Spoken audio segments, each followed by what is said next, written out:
Hello, everyone. Welcome to Artistically Married, where art and opportunity collide. We're your hosts, Jake Ackerman and Brianne Steinberg. All right, you guys, before we get into our episode this week, we just wanted to remind you guys we have our upcoming 1-year anniversary for Artistically Married. We're so excited. So just remember, if you guys are interested in getting into the draw to win the Kaleidoscope merchandise that we are giving away for our 1-year anniversary, all you have to do is go to Spotify and comment on any of the episodes there. Find your favorite episode, find your favorite guest, and drop us a comment. We're trying to plan our episodes for next year, so we're really interested and we want some feedback from you. We want to hear from you guys, and we can't wait to give away Jake's brand new Kaleidoscope design stuff. You'll win a print, a t-shirt, and a brand new pair of shoes. And today we have a very beautiful guest joining us. We're so excited. Katie Mazi. She's a local legend in Niagara Falls, a visual artist. And yeah, she's coming to talk to us today about all the different art potential and art experiences that she brings to Niagara. Welcome. Hi, I'm so happy to be here. Yeah. This is your first podcast? This is my first podcast. Yeah. Love it. I love a virgin. Yeah. Amazing. So yeah, why don't you kind of walk us through your initial journey into art? How did you get started and kind of how did you get to today? Yeah. I mean, looking back, I really leaned into art or just making things with my hands, like as, a child or like, in elementary school, that kind of thing. And then in high school, things were definitely kicked up a notch. I really kind of dove into more mediums, and I had really great art teachers as well. Was it Miss Diablo? Yeah, it was Miss Amazing. Yeah. Amazing. She's the best. Shout out. Yeah, shout out to Miss Diablo. Yeah. If you're listening. Yeah, let's send it to her. Yeah. But yeah, I think being in those specific art classes and you're around your peers and like just the world of art just keeps expanding. And then that led me to going to university and studying visual art. I also did a concentration in sociology while I was there. So, I found myself, like I said, the world of art just kind of kept expanding and more interest in different mediums and all that. I think, I left school and that momentum continued, right? So as it should when you leave school. Mm-hmm. So a lot of the relationships that I made while in school carried through afterwards. And I fell in love with especially the St. Catharines arts community, where everything kind of orbits around Niagara Artist Center and other great companies there as well. But yeah, it's kind of led me to today where I do my solo practice, so I'll do a lot of like installation works, or I'll curate projects, or I'll do collaborative work. And then I also, for the past 4 years, have been co-running Studio Shop, so an art and vintage shop in St. Catharines. We're also associated with the Niagara Artist Center, so we're the storefront, street-facing, store. Part of the shared art studios there. So yeah, that's kind of been my journey of where I started and where I'm at today, and if that makes sense. Yeah, that sounds amazing. Yeah. I love, we just had a guest on and we were talking about, just like the Niagara art scene in St. Catharines. Like, it's just incredible because the university's there. So you studied at Brock? Yeah, I studied at Brock. Yeah. Yeah. So it's so nice when you get to like find something like so in your area, right? That's like still happening. Yeah, definitely. So amazing. And I think, so a big part of that was, basically the Maryland I. Walker School of Fine and Performing Arts was built, and I went to school there my very last year.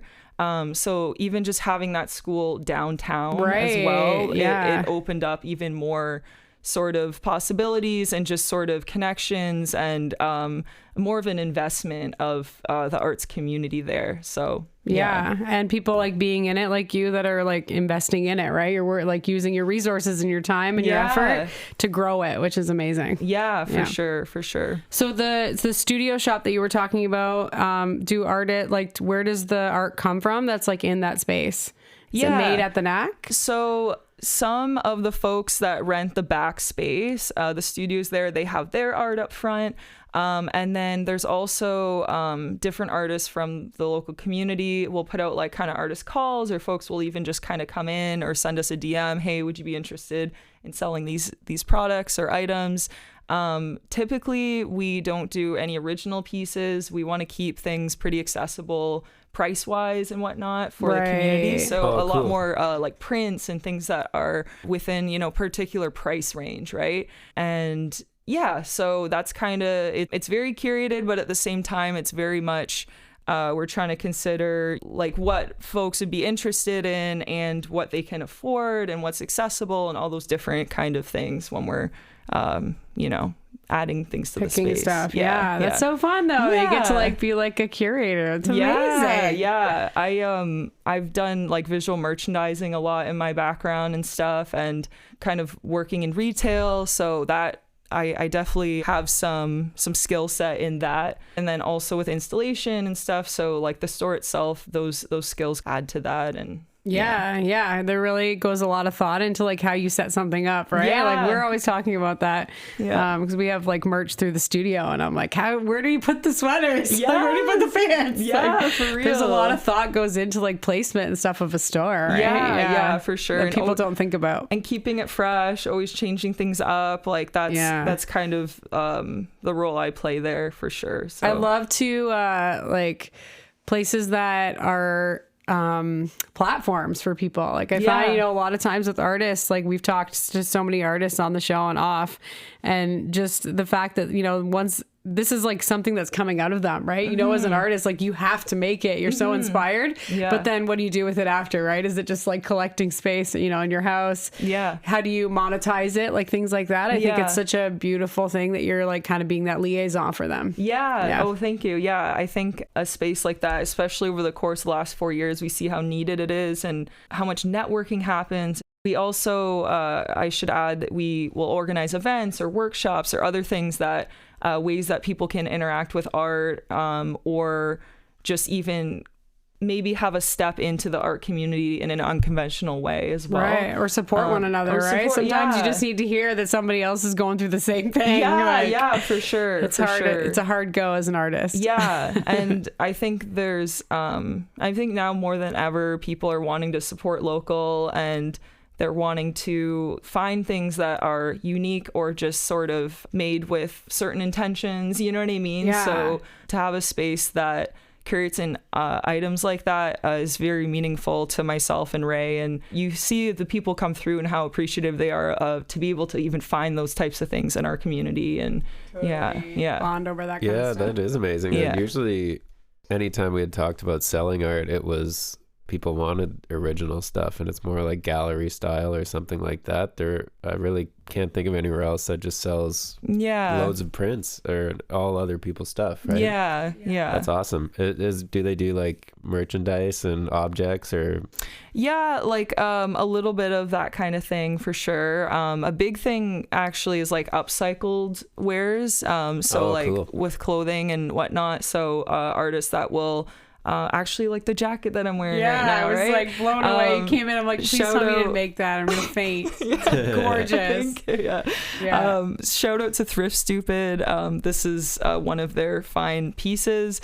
But yeah, I think less of merch and more upcycled things is what we have currently. So that's awesome. Upcycled, like they took it and they made it their own, or they like So textiles, like textile waste is like a huge issue, right?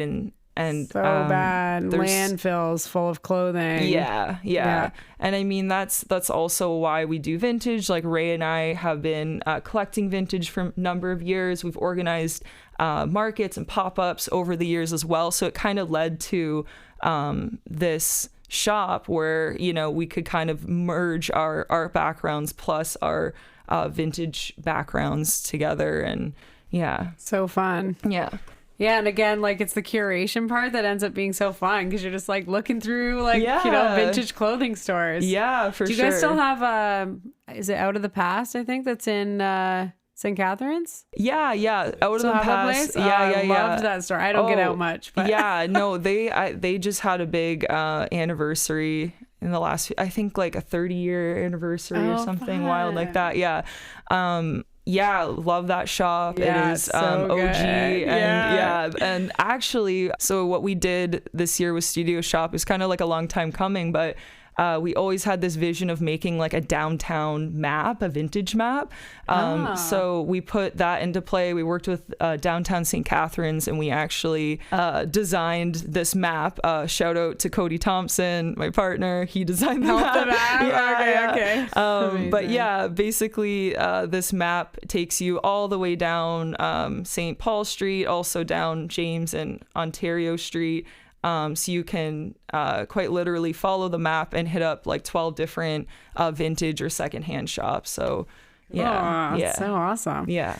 We're gonna switch gears a couple times because you have your hands in a whole bunch of stuff, which I love. Let's go. But yeah, I'm curious about kind of your own art and your own work. I mean, obviously curating for other people is great, but I've also seen a whole bunch of your own installations. You were saying you do your own personal projects. So can you talk to us a little bit about that? About maybe getting kind of commissioned for some of those projects?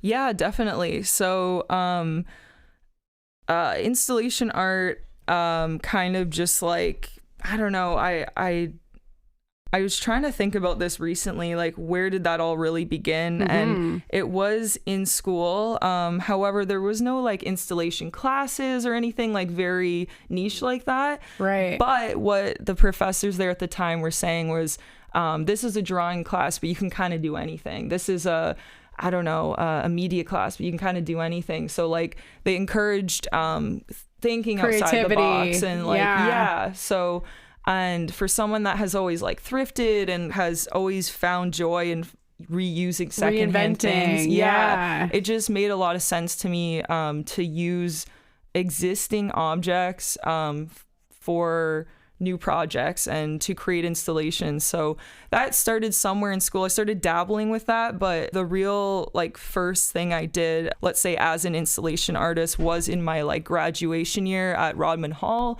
the final year of your studies.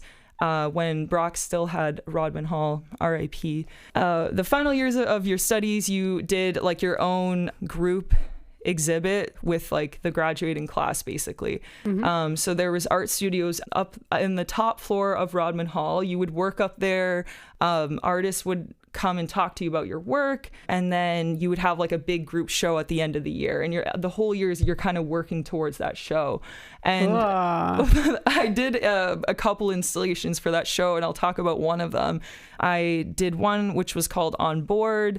And basically throughout this school year, I was just sourcing these like colorful ironing boards from thrift stores. So I'd be thrifting, maybe looking for like a new pair of pants or something, or I guess a used pair of pants. And I would keep just seeing like these one sad ironing board in the corner of, the room. And I feel like these days, who's ironing, right? Like, or this was 10 years ago now. Given up. Women have given up. And even just the way clothes is made and everything like that, right? So it's a little bit obsolete. Made of plastic. We shouldn't iron them. Melt. Legit. Yeah, you don't want that steam coming up into your lungs, right? No. You're gonna melt your clothes. It's gonna be a whole thing. You're not gonna have a shirt to wear after. Right. Yeah, totally. But yeah, so I started seeing these ironing boards, and then a lot of them had like maybe a funky cover, like a metal ironing board with like a it has like the mat over top. The so elastic like peel off the mat and like be like, oh, that one looks pretty cool. So I started collecting these ironing boards, and I made a tower. So the whole idea was to do something with the ironing boards, and in the end, I made like, it was maybe like a 12 to 14 foot tower. Come on. With the ironing boards, and it was very like anthropomorphic and kind of I don't know, it brought me a lot of joy to take something like that and blow up the scale too as well, like something. How did you attach them?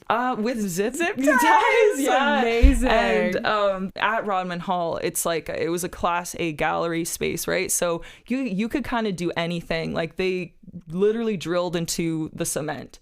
They drilled into the cement to secure it and to hold these down. Yeah, and it was no big deal because they had seen a number of projects over the years that and were stuff. wild. Yeah, and they had like false walls, and then they would change up the walls in the space. So like It was the real deal. I feel like Rodman Hall, I think you said RIP, like it closed? So, unfortunately, we just applied last year. They had like a festival or something. And we applied for the pyramid. The organization remains, but basically it was in a historic building. So Rodman Hall, just if you go beyond the Burgoyne Bridge, right? So that was the original grounds of the Rodmans, and they basically, it was Brock's space, and they sold it. Yeah.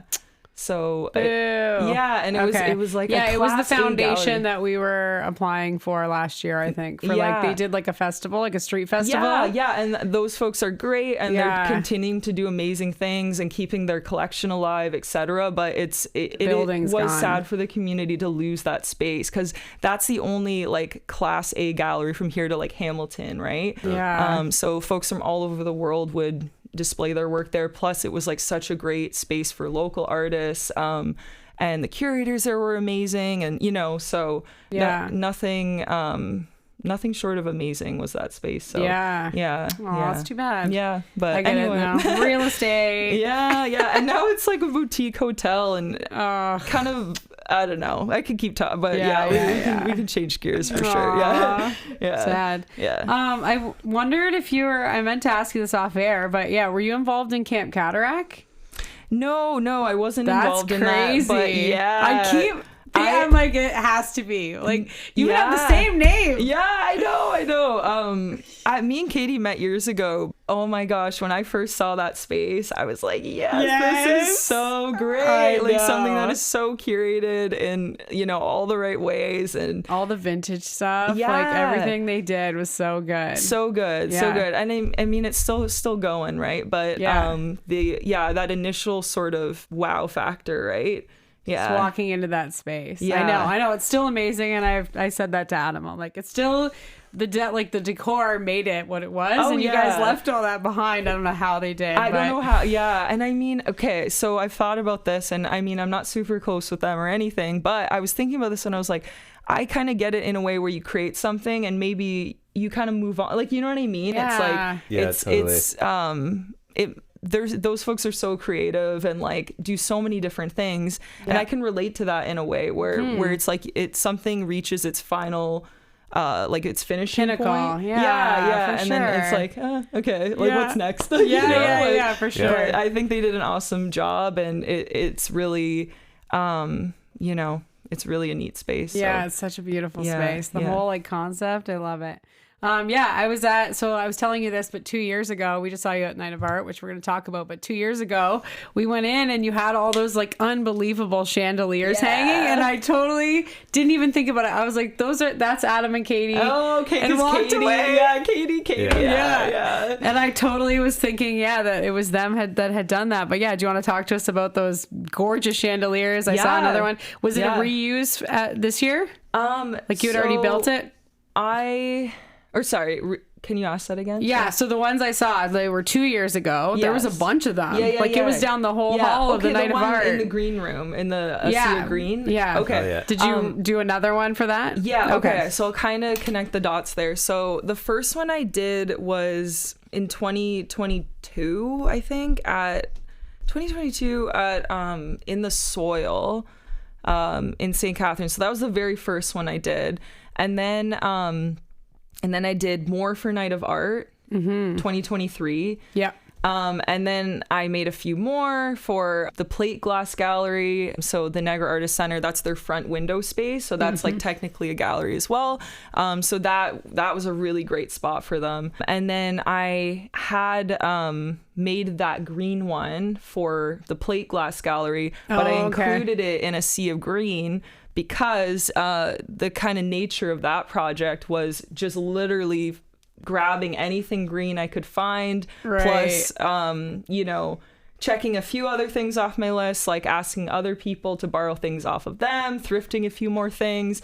And I was thinking, the chandelier that's totally got to come too. Yeah, for sure. So in a sense, it's artwork, but the way I view it too is like, this is another object in a way that's kind of hanging around, right? Well, it's a full-on fixture. Like we hang like chandeliers in our houses. Like, why not? Yeah. And I think it comes back to that energy of like reusing stuff, right? It might end up being stuff that ends up getting recycled or garbage. Exactly. And you're turning it into a fixture. Exactly. So I kind of, because I always love to play around or think of like low art and high art. And I know in a way, you know, it's a topic that would come up a lot in school as well. I think back, maybe that was the first time I was, that idea of high and low art was ignited. And even just thinking of more DIY projects versus institutional projects. And there's room for both, you know what I mean? Can you explain to our listeners what that means? High art, low art? Yeah. So low art would be like like maybe and this is the thing, it's so subjective. It's so subjective. For sure. Like high art is something like $1 million like Jeff Koons sculpture in the Met or something, you know what I mean? Whereas like low art is like me scribbling on a paper and like putting it up for like, I don't know, like it's kind of almost purposefully making something that isn't like, oh, this is going to be super lucrative or like, you know what I mean? Like, I don't know. It's hard to explain. I think it was good that you preluded with subjective. Maybe like there's a little more less like grace in the way it's put together or something like that. Yeah, maybe I guess you could put like time consuming in, but but sometimes that's not even true. So it's like splash of painting. They're like high art. Oh, for sure. No, I know. And like that's the thing. It's not saying bad art, good art. No, right. It's just saying like that this has kind of been an idea like with institutional art, right? Right. So maybe a DIY slant is like, oh, it doesn't have to be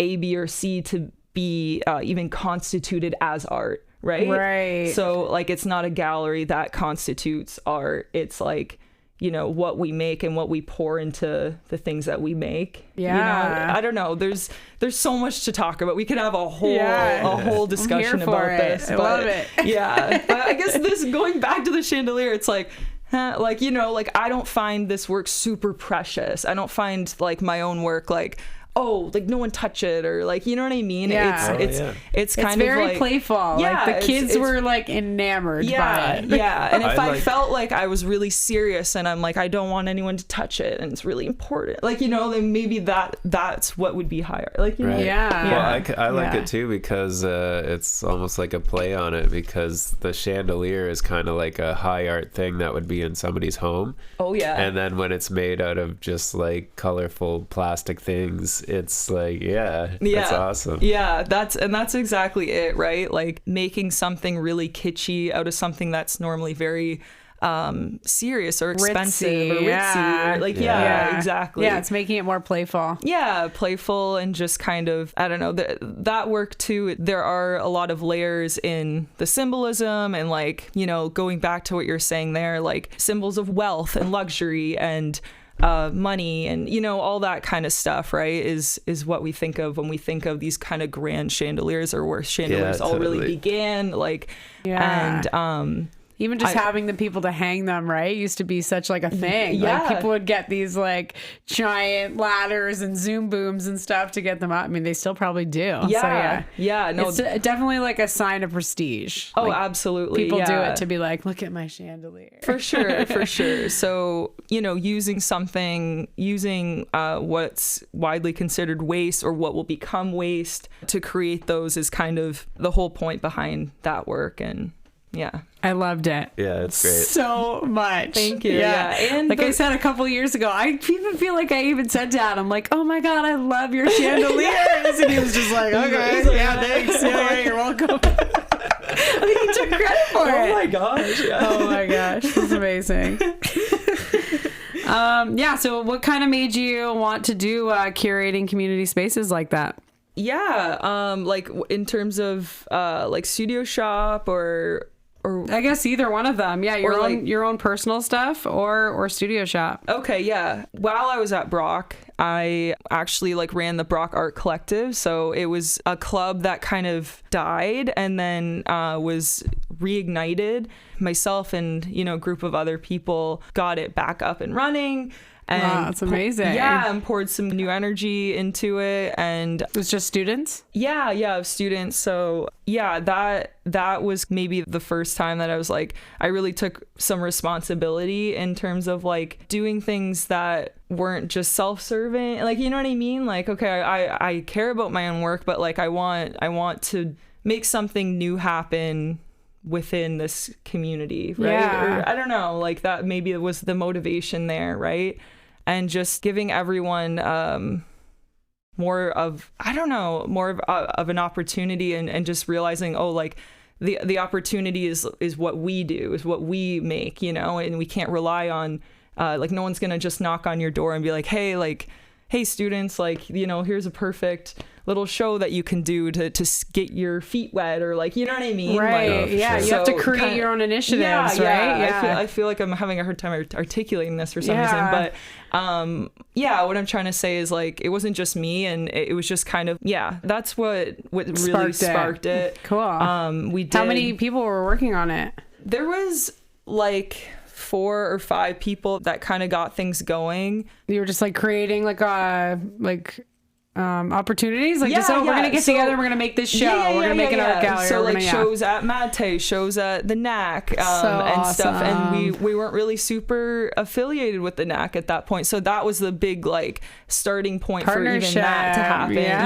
For sure. So just walking in there one day, and you know, awesome, and it's really blossomed into a lot of different things. Cool. I love that, like artists getting together, because I think it's it can be scary, right? Like you said, getting involved as like an independent, like then you get with like 3 or 4 of you, and you're like, for sure we can go together and ask if we can, you know, put something together in this space. So I think the collective really is like the power, and like the partnership, right? Yeah, for sure. And to also mention is, as I said about like Marilyn I. Walker, so this was the first time that you had all these disciplines. So you had visual art, dramatic arts, and the music folks all in one space. Love that. And what happened, and this is something I still talk about, and like I think about the fact that maybe the trajectory of like the community members that I'm like pretty involved with, lives would have changed. Like, I don't even know.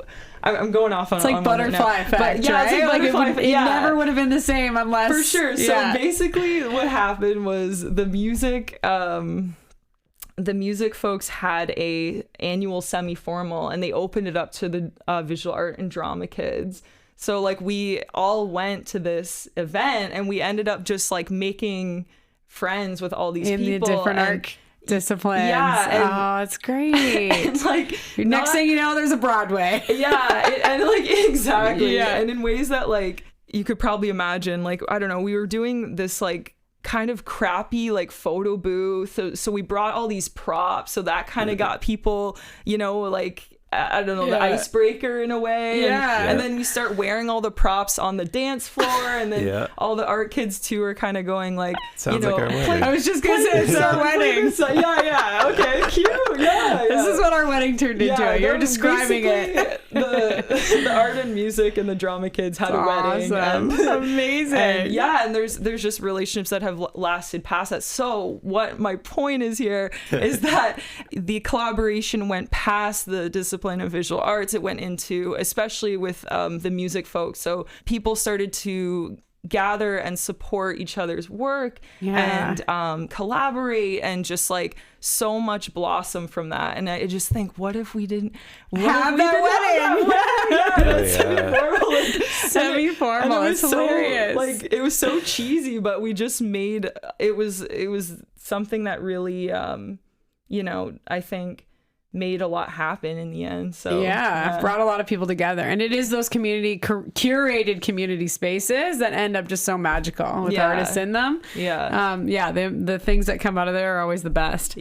So I just wanted to tell this story. So we were at our friend, shout out to Brandon and Jess, they were hosting Katie and Amanda Lynn. They had a house show there, and I saw you, and it was so wild because in my head I was thinking like, you know, when you're like, I know I've met this person before, but not only have I met them, I've had like an in-depth, it's almost like I went to their seminar. I was like, was she a professor somewhere? Did I go take a class? Like, she was like talking to me for a long time about a lot of information, and I was like trying to soak it in so bad.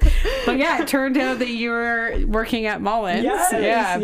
So yeah, I just was interested in kind of that situation and how you got into plants and kind of what that means in your life today. Yeah, totally. I still to this day, I'm like, we're having our botanist on our podcast. Yeah. Like I met back up with my botanist because it was like I was super into gardening. I just got into it like 5 years ago, and I came into Mullins and I was like grilling you. Okay. I'm like, what's this? What's this? Why is this happening? How much water for this? Oh, I brought this. This is my watering jug. You're like, okay, yeah, we can do that. Yes. You were so patient. You were such a good teacher. That's so amazing. Yeah. No, I love that. And I definitely bump into Mullins customers all the time, and it's great. It's great. So yeah, I think there's always been, in terms of plants and nature, there's always been that presence in my life. I've been lucky for that. I would say because of Mullins. So I actually work with like family. So like my mom is the florist there. My sister works there full time. Yeah. And it's actually my uncle's business. Oh. So my mom, Marion, and Mike, who owns the business, they're brother and sister. Yeah. It's awesome. Yeah. I didn't realize that it was like a family business. Yeah. So, I should have known. Yeah. So I have no like official background, as I kind of mentioned before, actually. I have no official background in horticulture.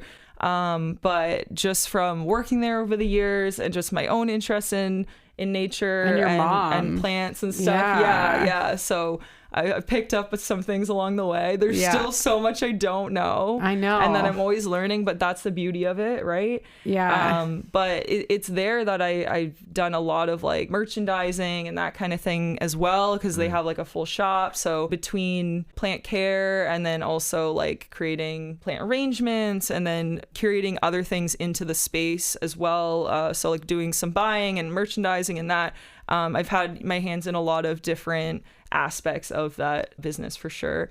But outside of that too, I have a garden and I love to grow plants, and I have a few favorite house plants as well. And I'm an avid hiker. So my favorite place in the world is the Niagara Glen, the gorge. I go there as much as I can. And I always look forward to going there in the spring. And I'm lucky because my sister, who also works at Mullins, she kind of really like introduced me to a lot of different things, not only in the plant world, but also in the art world too. So her and I have that kind of connection. Like she's, was one of my earliest forms, I think, of inspiration when it came to art.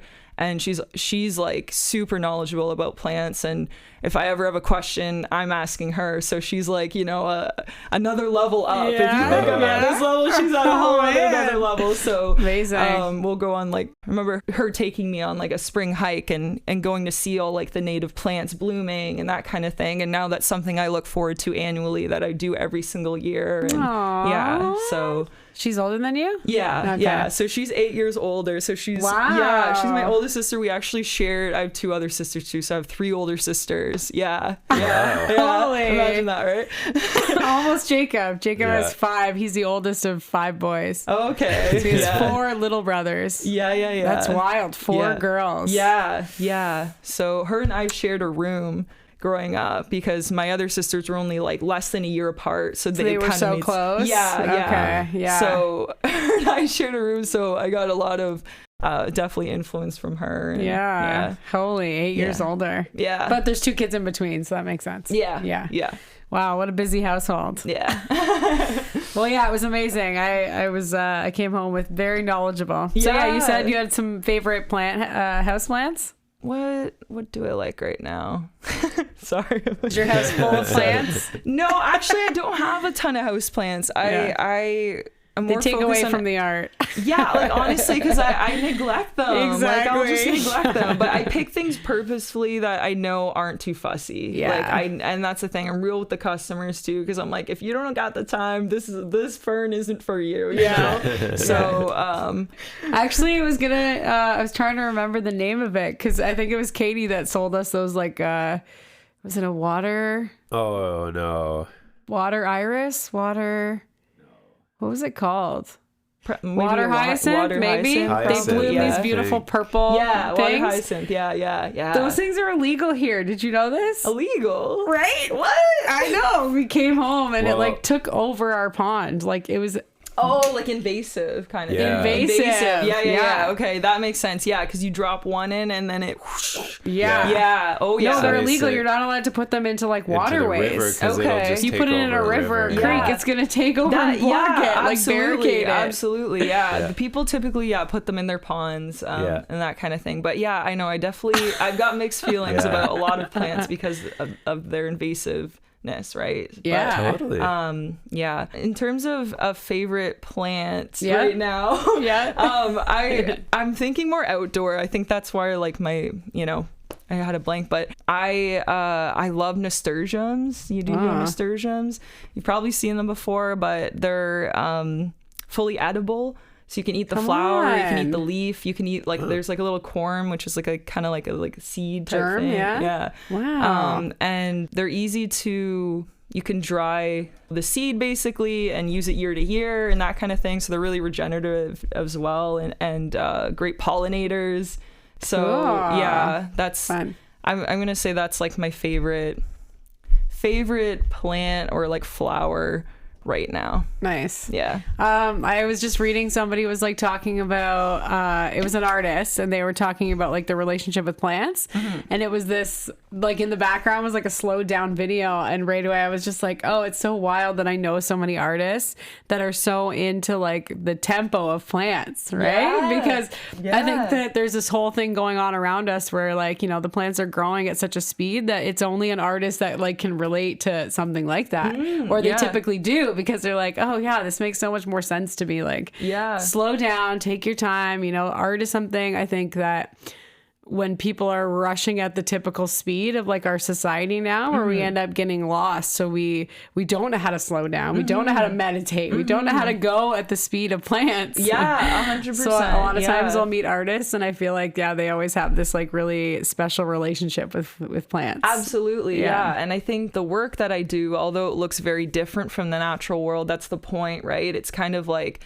I'm making I care so much and I love the natural world so much that I make things that are very opposite of that and like try to let people sit with that. And it's also my own investigations and my own kind of thought process of consumption and waste, and just and by no means am I like a perfect consumerist or whatever, but I definitely care a lot about the environment. I always have. And I've been vegan for 16 years. Like I did that when I was 16 and I didn't look back. And it's just, a lot of projects have those notes there where they are playful or there's sort of these other themes. But ultimately it's like using secondhand objects and also doing things that feel maybe like the opposite. It's like of a juxtaposition. Yeah, definitely. Yeah, the natural stuff. Yeah, definitely. Yeah. Yeah, and I think it does stand out to people where it like, it hits you in the face where you're like, wow, that's really outlandishly not natural. Yeah, right? for real. Yeah. It just stands out as being like that. That's so fun. Yeah. We were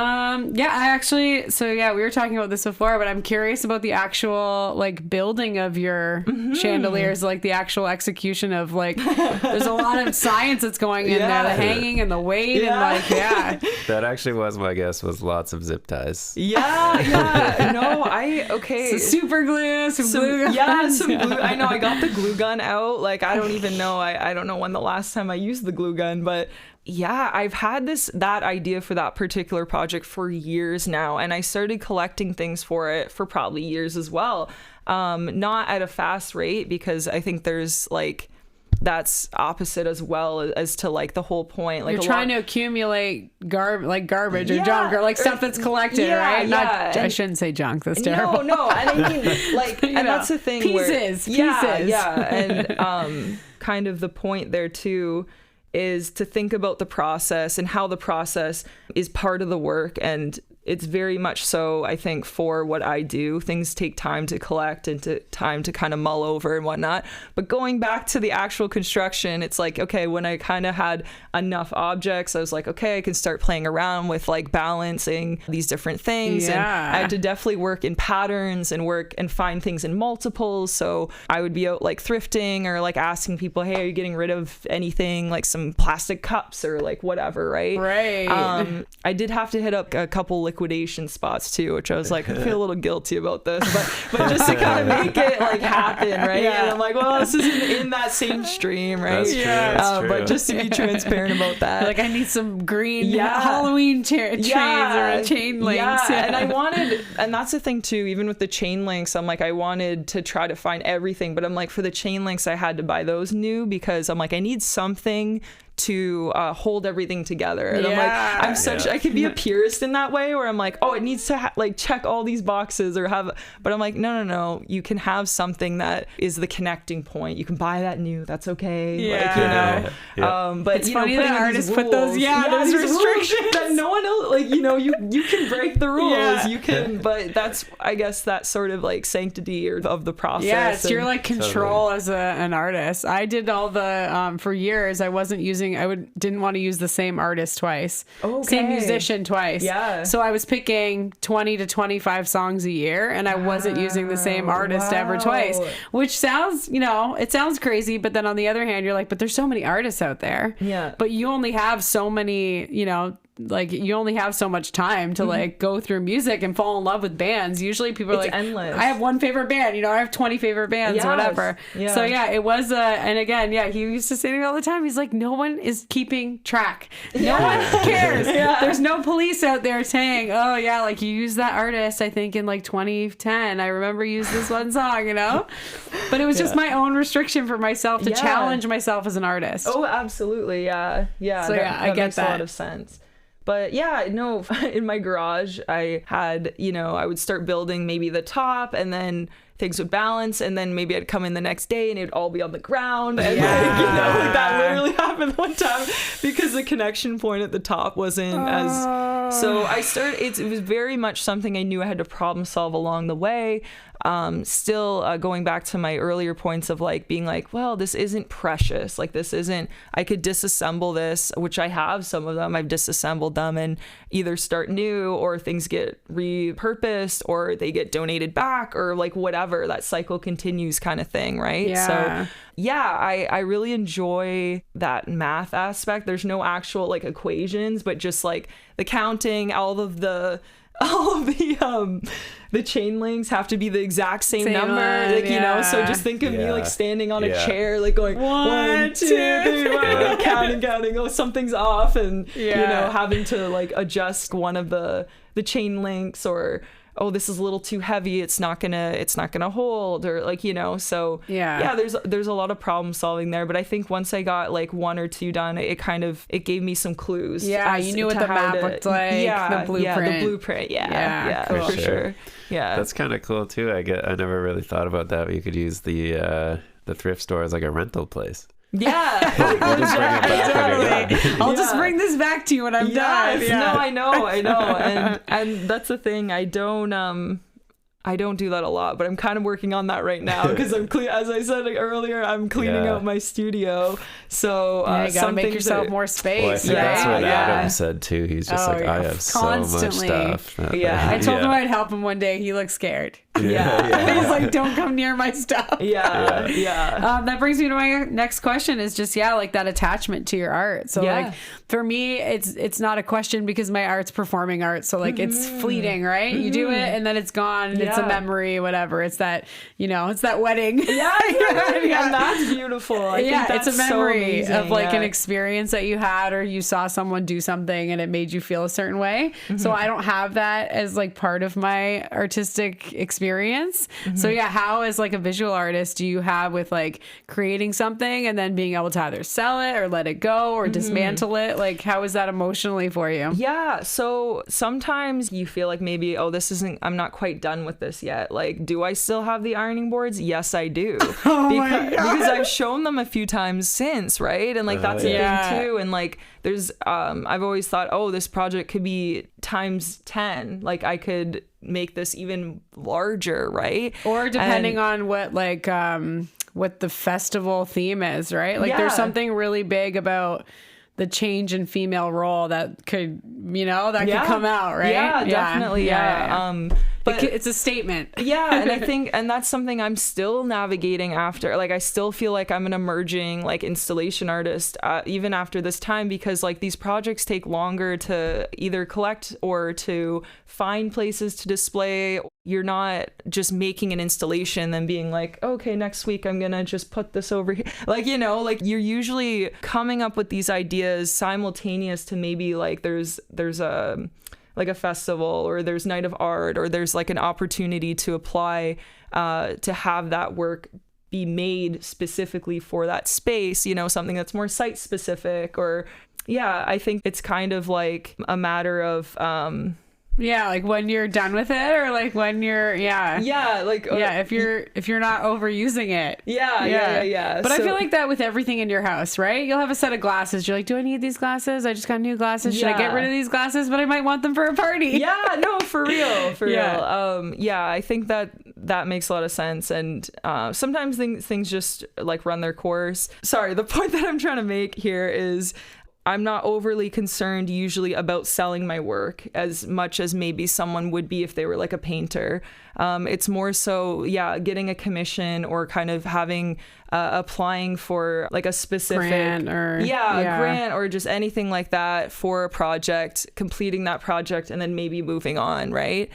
So it's less of like, oh, of course it'd be nice for someone to buy something, but at the same time it's not maybe my end goal, or just sort of like, I don't know, it doesn't fit my process the same as like I said, a painter's. So, you know what though, we did even hear that from Jeff Farnsworth. He was saying that he was talking about, he was like, like sometimes you put something away and then you're like, oh, I still like want to add something to it, so you go back to it. So he kind of said the same thing. Even as a painter, you have that experience. Oh, that's so real. He was telling a story about like some famous painter going into like a friend's house and like taking his painting back after he sold it. He's just like, I'm not done with this. Oh my gosh. That's how I feel about some old pieces. My sister actually has one of my oldest like paintings in her house, and every time I go over there, I just shake my head. I'm like, I want that back. Yeah, this is a pro. Like, it's you feel like, but at the same time, it's like, oh, this represented a certain point of my, artistic career or whatever. So I feel like you probably get better at it as you get more experience and older. Once you have so many pieces, you're just like, I'm gonna keep making them. Things are just gonna keep being made. So I was actually just gonna say, like, what's your favorite medium to work with? Okay, so hard one, right? I love installation art for sure. I also really enjoy photography. I'm more of like not like amateur, I guess that's the word, amateur, just kind of like casual photographer. Like I try to carry like a little digital camera everywhere I go, and when I feel like I can do analog, I do that too. So film.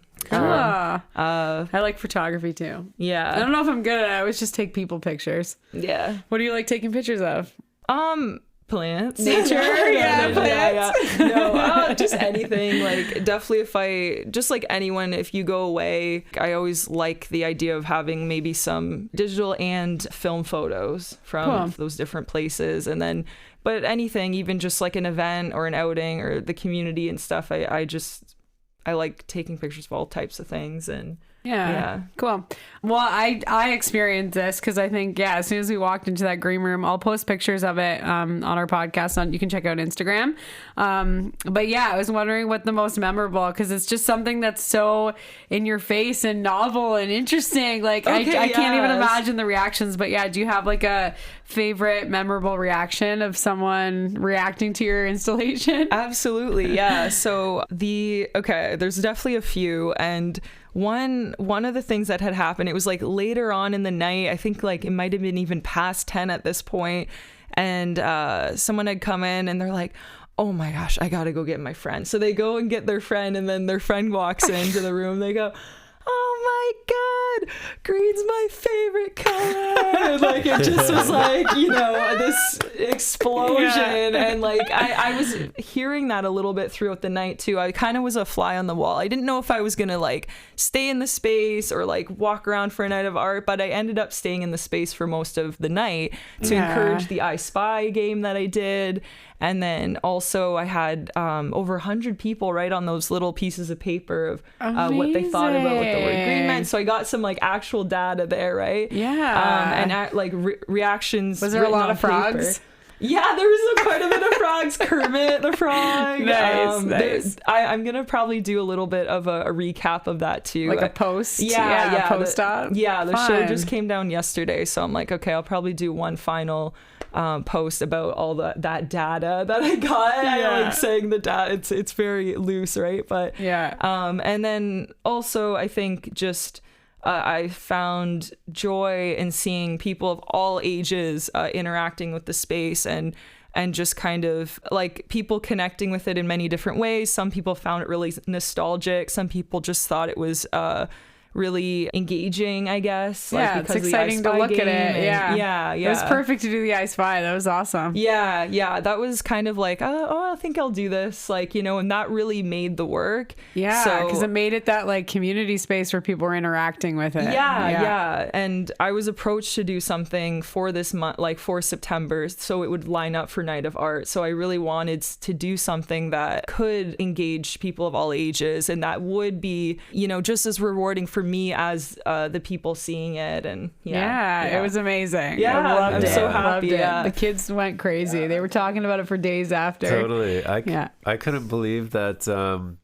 like you walked into the room and it was just this like explosion of green, and when I first looked at it I thought it was all green lighting as well. And that was just the lights from the house. So I was like, that's actually incredible that this, like, the walls were almost lit up green just because there was so much green inside and the light was reflecting off. Like, that was so cool. Yeah, it was neat. And someone had shown me, one of the artists that has a studio space there showed me basically the way it looked when the lights were down and you could just have light, like basically I wasn't there when this happened, right? But all that green light like came into the hallway.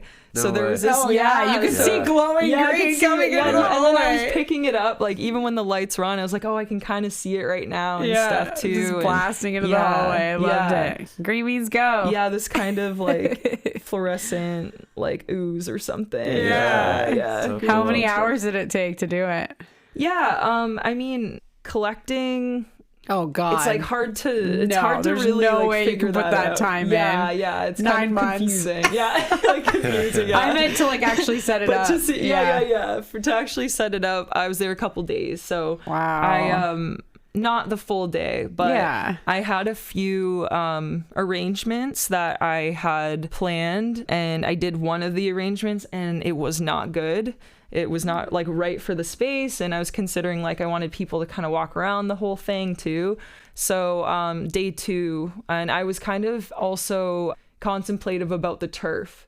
And then day 2, I did end up doing the turf, and I'm like, hey, this was a game changer. The turf is like essential to. Needs to be the flooring. Yeah, the carpet kind of thing. And like, so that I think brought it together. And you never know. It's like one of those things that you could just.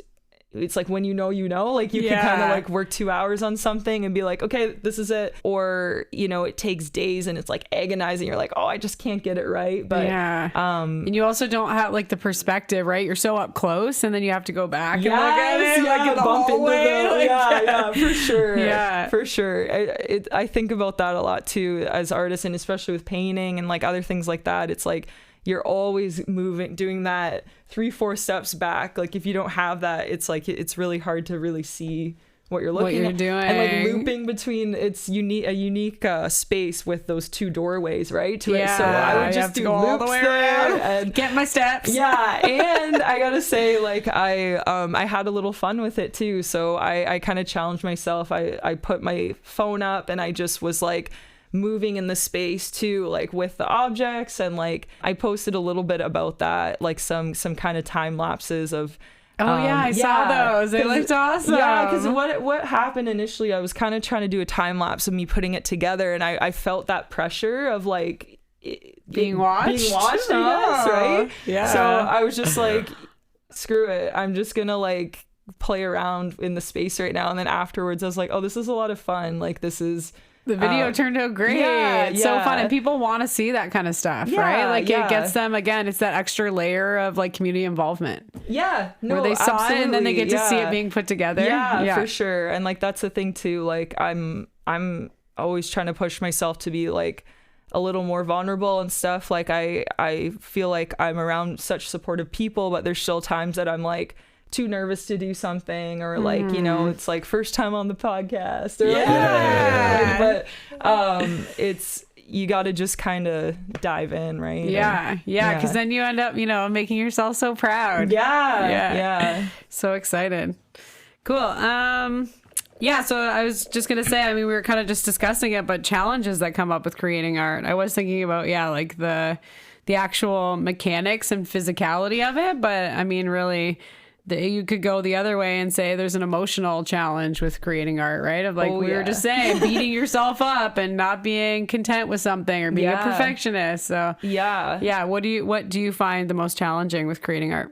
I think unlearning perfectionism, and like just like, if you're kind of have that built into you like at an early age, which we all do, and and being an artist, it's like it's hard to escape, I think, a little bit. And I think that's one of the biggest challenges, still trying to unlearn that and even just kind of dismantle like these ideas. And I think that even goes back to maybe what I was talking about, like high art and low art, and just gonna say and that. All that, right? So drawing back into those themes, but like taking that pressure off and just making things, and staying true to yourself, and building connections, and trying to build a better world. I think like if you're really in it for the right reasons, I think you're kind of after that goal, and it's not like, oh, I'm gonna do this thing, it's gonna change the entire world, but I think it's all these tiny things and these little actions that really do make an impact, right? So and you don't realize how much therapy you're bringing to someone by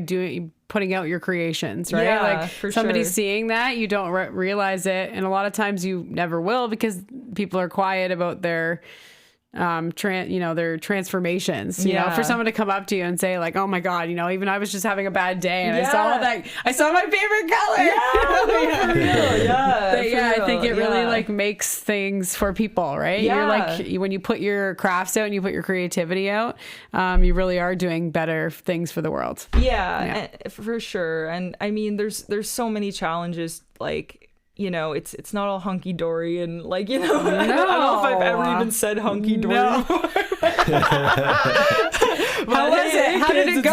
Hunky dory. It's a lot of work. It's a lot of work, emotional work, physical work, planning, unplanning. Like you kind of always got to be on the move. And I don't know, you got to take jobs or things when you get them, and I feel like you gotta, ride that creative wave when you have it, and it doesn't always fit the classic routine or schedule that, our society like has, and has operated in, for many years. Right? Totally. Yeah. And I find there's just something different about every moment. Like you can start something and be like, oh yeah, I'll make like 10 pieces like this, but then you don't, and you just change it and everything changes, and it's all just about what happens like in that time period, and you can never go back. And for sure. I was gonna say, this leads me into your question about your partner. Oh, okay. Yeah. Because I feel the same way, and we are the same way with each other. Excuse me. We should take a break. Yeah, okay, because I'm choking. Oh, then it's time. Okay.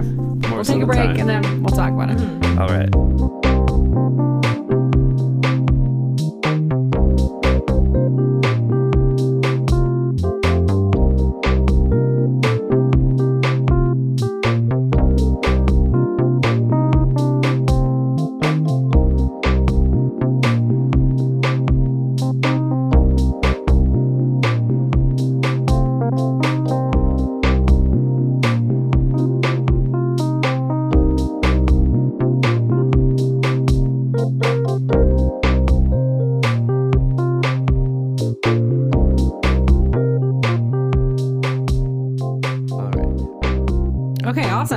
We are back today talking to Katie Mazi, the beautiful artist, a visual artist in Niagara.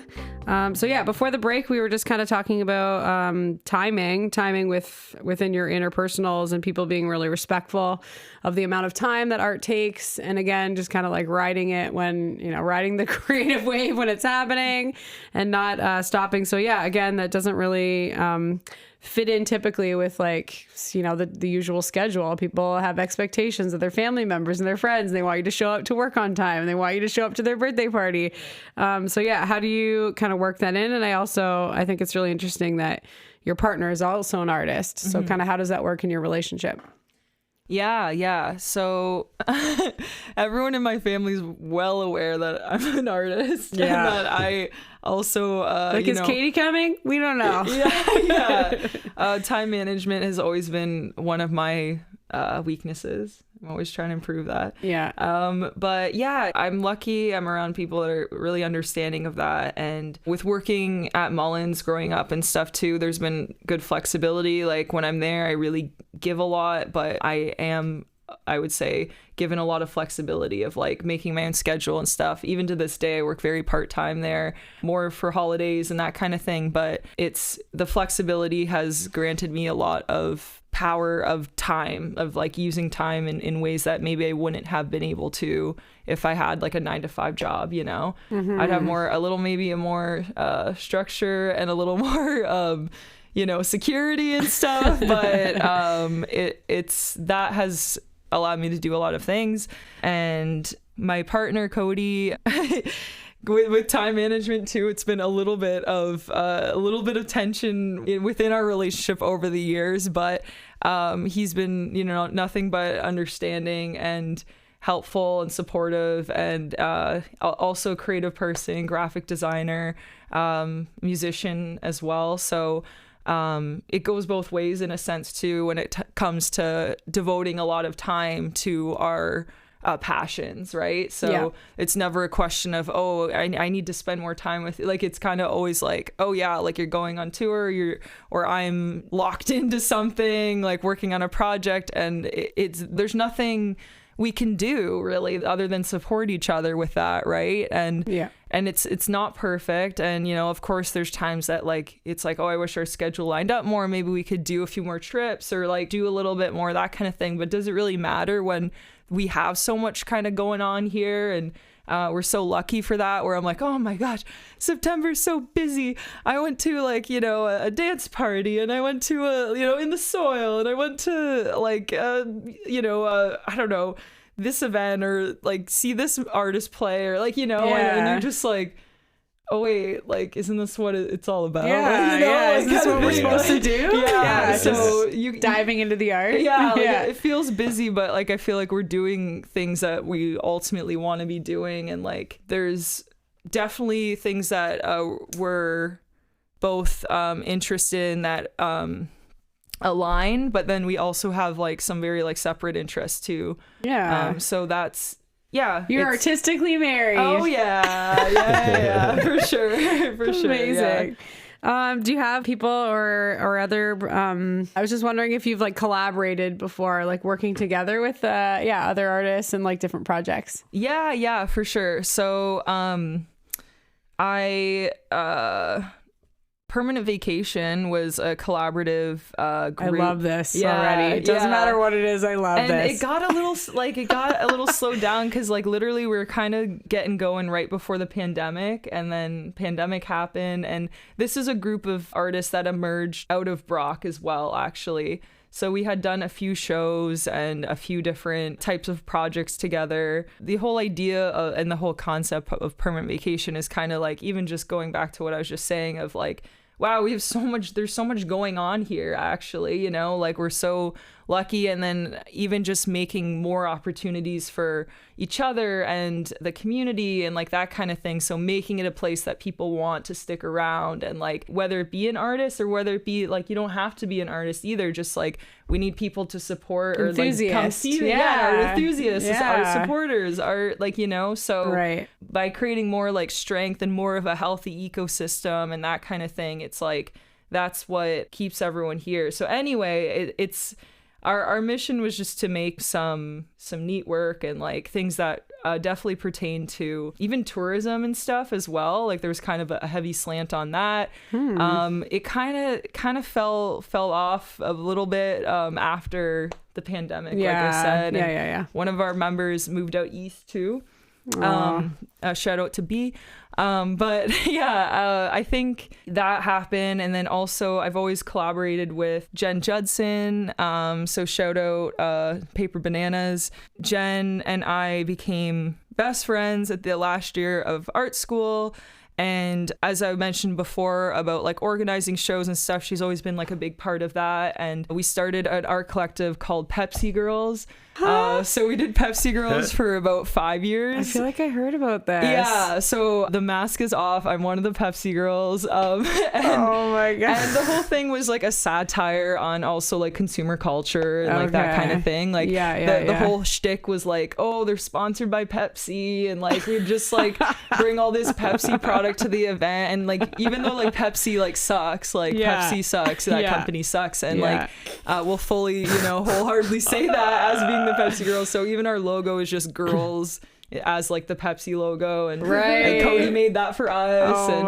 Shout out Cody once again. Like he's made so numerous things for us. And but anyway, we did a yearly calendar. It started off as like a joke. Yes, I totally heard about do you know what I'm talking about? Yes. Okay, so it started off as a calendar, and this is even where like collaging kind of started, I think, with Jen and I. Yeah. And Jen took it a whole other, like, fast forward now, Paper Bananas like is doing full-time collage events basically, right? Oh, fun. Yeah. So Paper Bananas came after, but Pepsi Girls is it's still there's still a little flame there. We're still talking about maybe some things that we want to do, but we had our kind of like 5-year anniversary party / like calendar event. And like one of like a big favorite memory there was the one year we got like a Pepsi machine from the 60s in the gallery space, and we put different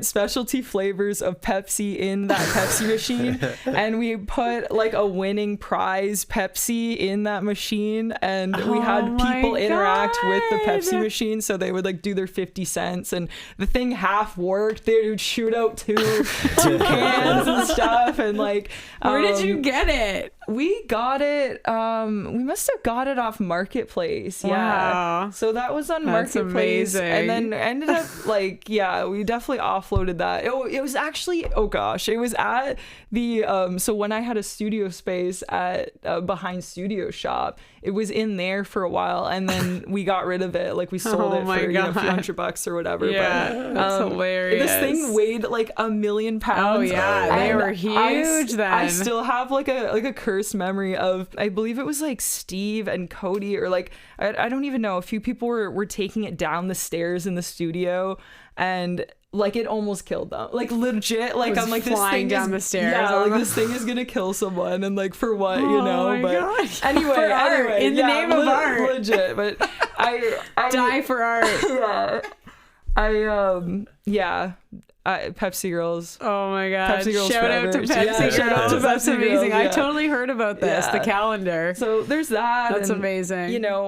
Just I don't know. And then of course Studio Shop's a super collaborative space as well. So with myself and Ray, and then just like all like artists are just sort of, actually this month we're throwing a dance party.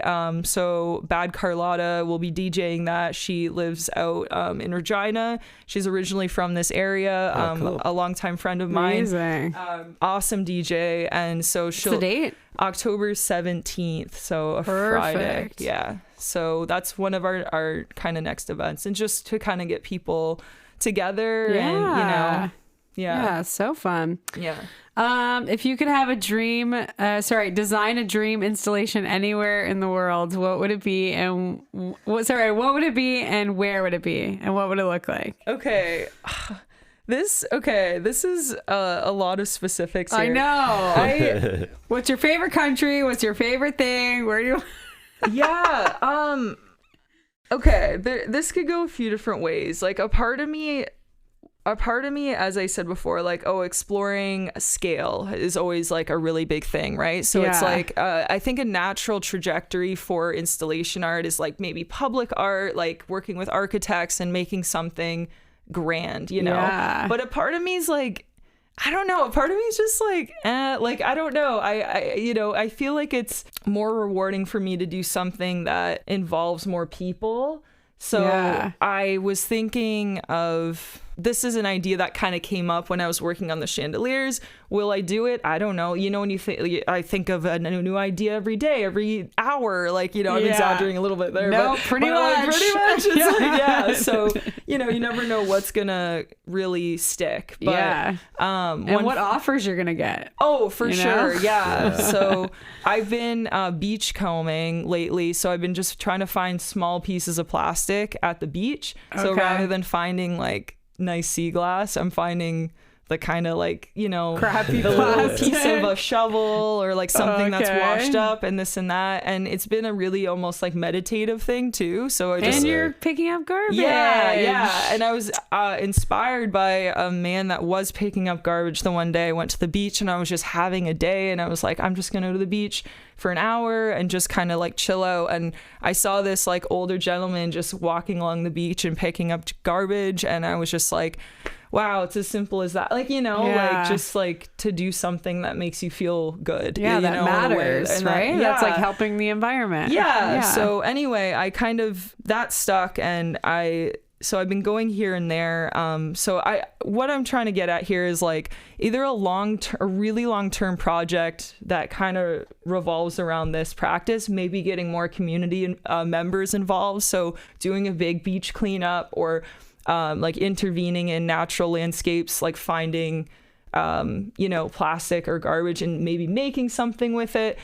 Typically, like I don't do stuff with like for the chandeliers, for instance, a lot of like cups, plates, like things that are like whole objects, if that makes sense. Yeah. But I kind of want to challenge myself to find things that maybe are less formed or like that are more depleted or just like that are more closer to like garbage that are existing in the natural landscape, right? So it'd be cool to go to a bunch of different communities and like find this stuff and make something out of it. Yeah. And I don't know if that will collage happen, or stained glass but this is like or something. And this is just like an authentic sort of like thing that sparked, you know, when I was working on the chandeliers, because I was like, well, where else can this go and how else can I kind of like, you know, I'm thinking and I'm talking about plastic, but like in what other ways can I do that like maybe has more of an impact? Yeah, right? more statement. Than just kind of like, I don't know.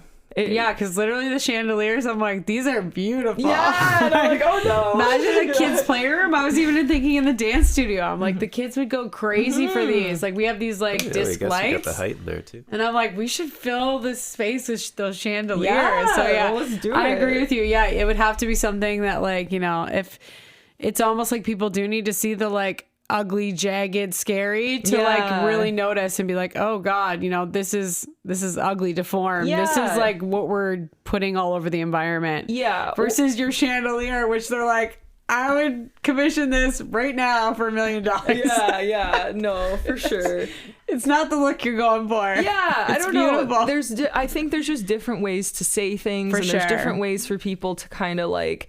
Maybe if they're involved in making something, it's like then that person talks to 10 people about their involvement in that thing and like why it meant something to them, you know? So just it becomes like the collaboration is the art instead of the actual piece that gets made. For sure. And I'm big on that, and I feel like that's more rewarding than like, okay, what's the biggest, craziest thing I can do? You know, which there's room for that Chandelier too. in the Eiffel Tower. Yeah, let's do it. Or even having them hung in in a forest or something for a temporary amount of time or like something like that. And to really show you that like difference. And I don't know. That's kind of cliche in my mind though too. Oh my God! Imagine them hung all over Harvest. Yeah. Well, they kind of had something sort of like that. Yeah, they had like the net ones. Yeah. They're kind of made of like driftwood and stuff. Okay, yeah. Or I thought it was like that hemp rope or whatever. Oh yeah. We just went to a music festival and I was like, oh, that would be amazing there. Yeah, and I mean that's kind of like the route where like a lot of this stuff can go. And like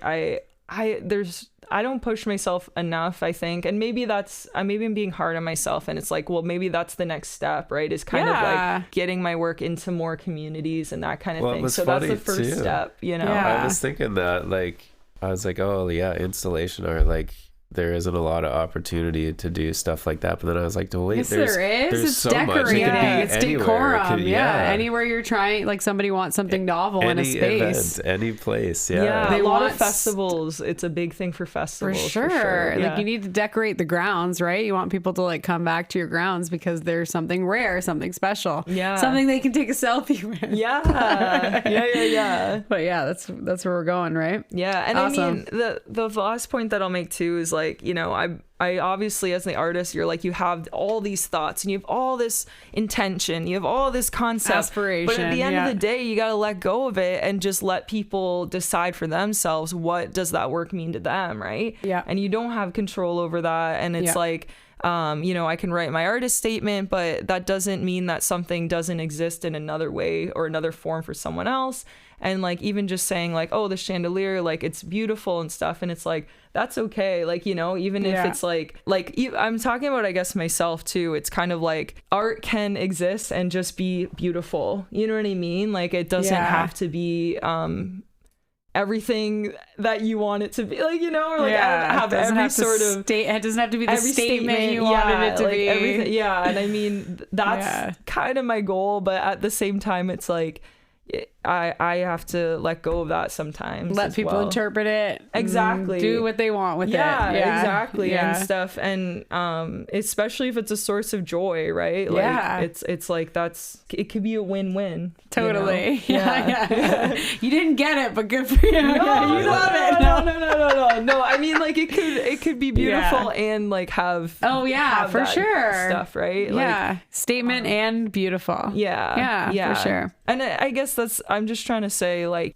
even myself with the work that I do, I'm trying to push myself to do things that maybe, you know, I have these certain like passions or these certain like beliefs and that kind of thing, in terms of social justice or in terms of environmentalism, like that kind of thing. You can just make something. I could paint a picture of a nasturtium, like I said, and that is equally as valuable as something that has like a big statement. Do you know what I mean? Yeah. Like it's like that's the point I'm trying to make. For sure. Not trying to say that you don't understand. No. Yeah. Yeah, it can mean different things for different people, right? And I think we always talk about this, but like we joke that our religion is like creation, but really, I mean, it's in all of us, right? Like we're meant to be creators. Really that is the point at the end of the day. Yeah, definitely. It's just using your creative energy and doing something with it. Yeah, definitely. Well, what's ahead for you? What are any projects that you have upcoming? Any ideas? Any things that you're doing? I mean, aside from the dance party, I'm excited. Dance party. October 17th, dance party. Beachcombing. Cool. But I'm putting a pause on like more of these kind of visual art projects, and I'm actually like working on some music.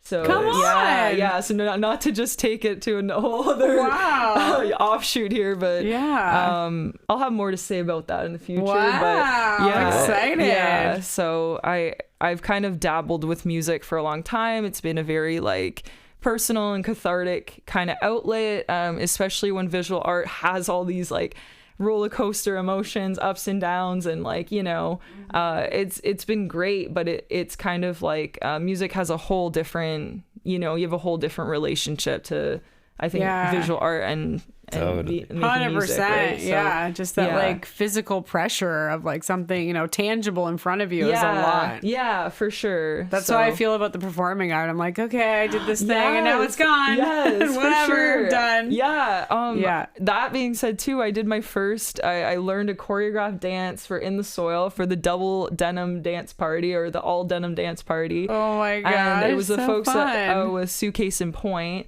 And I was like, wow, like I've always loved dancing, like, you know, dance parties and this and that, but how awesome is it to like learn a dance or like, you know, come up with something, do it, and then you're like, it's done. Like, you put it out there, you made some mistakes too, like it's like, or at least this is how I felt, right? Like I just I think it's a very liberating medium. Yeah. So great. Yeah. And again, yeah, you can't really get that attached to it. And I love that the community aspect of it, that you're working with like a bunch of people to do it. Yeah. High fiving at the end. You're like, yeah, we did it as a team. For sure. Yeah. A lot of respect for what you do. For yeah, sure. it's so fun. I love it. Awesome. Well, this was amazing. Thank you so much for coming. And Thank we'll have you. to have you on again. And definitely check out their dance party on the 17th. I'll post some stuff about the studio shop and the knack. And thanks so much. Thank you guys. Don't forget to follow us on Spotify and you'll never miss a podcast. All right. Good night.